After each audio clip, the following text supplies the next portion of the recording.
Hello everyone, welcome back to our channel today. My name is Janessa Storley, owner of Frontier Designs, and here at Frontier Designs we talk about all things real estate. We talk about real estate investing, we talk about interior design, we talk about construction.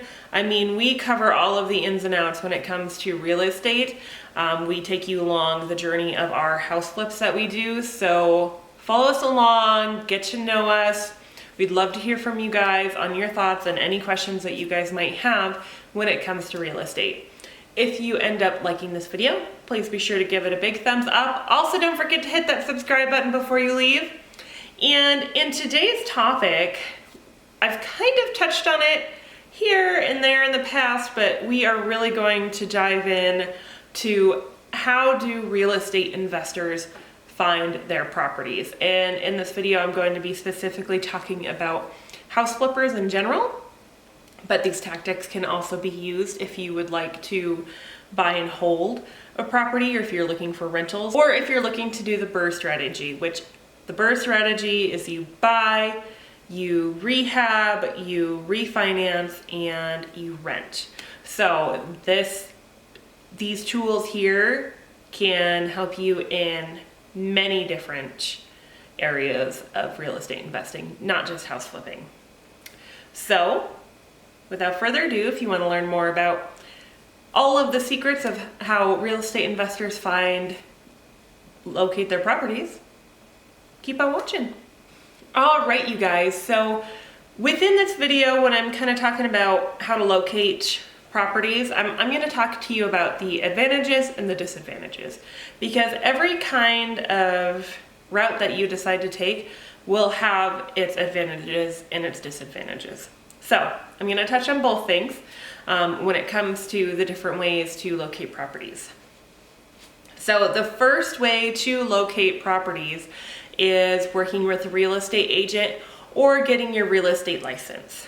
I have my own real estate license. I figured it would be a lot easier for me to find and locate the properties through the MLS with my own knowledge, because prior to that, all the real estate agents that I worked with, I was doing my own research anyways on Realtorcom and Zillow, so why not just get access to the MLS that is a lot more updated. So if you choose to work with a real estate agent or get your real estate license, some pros is that you can walk into the properties, because a lot of these times these properties are on the MLS, meaning that people are looking to sell them. So you don't have to buy the house sight unseen. You can walk through the property, you can check out all of the major areas that are wrong with the property, and you can make sure that you are making a good investment prior to buying the property. So that's an excellent way to find a property. But the downside to properties on the MLS is especially in my market, I find them to be way too overpriced. People feel like they can get an arm and a leg for a property that's worth $50,000 and they want triple that, you know? So you would have to be brave enough to submit lowball offers, and a lot of the times they are not even willing to hear it. So that's one downside to that. And so that makes finding the right deal really difficult when you are just primarily searching on the MLS. And I'm also going to say this, when you're working with a real estate agent, you know, they are looking for properties on the MLS. They aren't necessarily looking outside of that window, and I completely understand why, and it's because, you know, they get paid for the properties that are on the MLS. They won't get paid for the auction house or for a house that you decide to do seller financing on unless you work that into the deal, which you can, but not a lot of real estate agents go down the avenue. I'm not saying any shade towards real estate agents and the jobs that they do. They're focused on their job. Most of the time they deal with people who are just looking to buy or sell their house. And so when an investor gets involved, it can kind of be tricky water sometimes to kind of feel each other out, because your primary cause of buying the house is you want the worst of the worst and you want to pay very little money for it, and that can create some uncomfortable situations for the real estate agent. So keep that in mind look at it from both sides of the perspective. But that is certainly one avenue of locating properties. Now, I kind of mentioned in the video on how I located the barn house that I found the barn house through Zillow. And within that video here, I'll link it up below, you can see how I conduct my Zillow searches. So Realtor.com and Zillow, great free apps if you are looking to find properties that are on the MLS.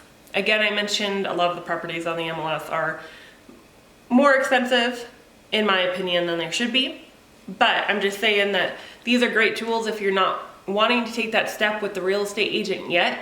You can use those tools to do analysis when it comes to the real estate market, and then also potentially finding your first properties. I know that we found our flip house back in Spokane through Realtor.com, and also the barn house we found through Zillow.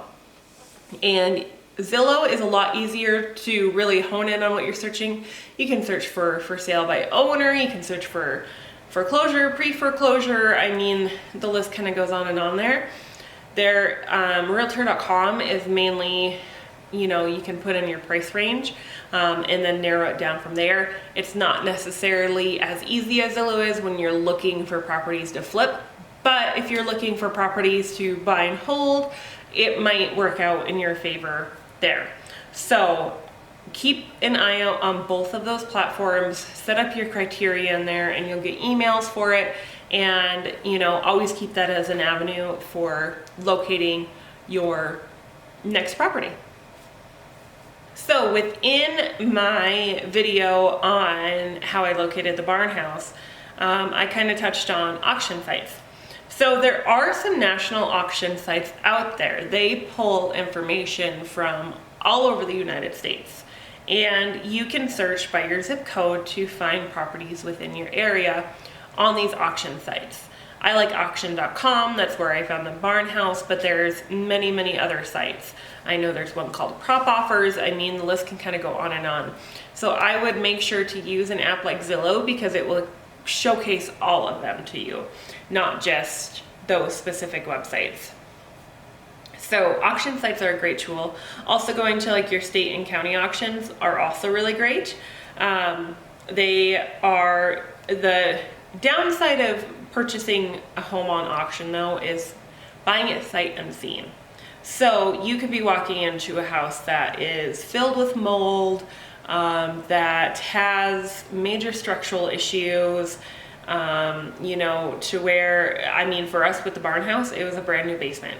So beware of that. Understand that what you're purchasing is sight unseen, and whatever structural issues that you have to fix those, or you can offload it onto somebody else. So always understand that with auction sites and purchasing a home on auction is that you don't get to see the property prior to buying it, unless you break in, which is illegal, but you don't want to do that. So understand that that's the major disadvantage of it, but it is a great resource for getting properties at a very good price.